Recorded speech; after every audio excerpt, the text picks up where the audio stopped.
ناظرین آپ نے سنا ہوگا کہ رزق جو ہے نا، رزق وہ عورت کے نصیب میں ہوتا ہے اور اولاد مرد کے نصیب میں ہوتی ہے۔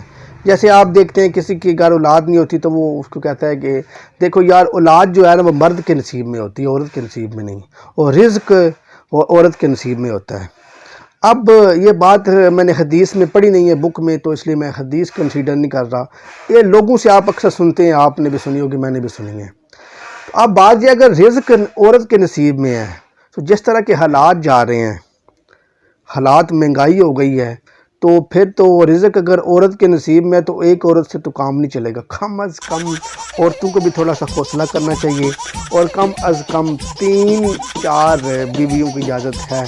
4 عورتیں اگر آئیں گی تو ان کا رزق اور بڑھے گا اور حالات شاید بہتر ہو جائیں، پاکستان شاید ترقی کر لے، ورنہ اور کوئی رستہ ہمیں نظر نہیں آ رہا۔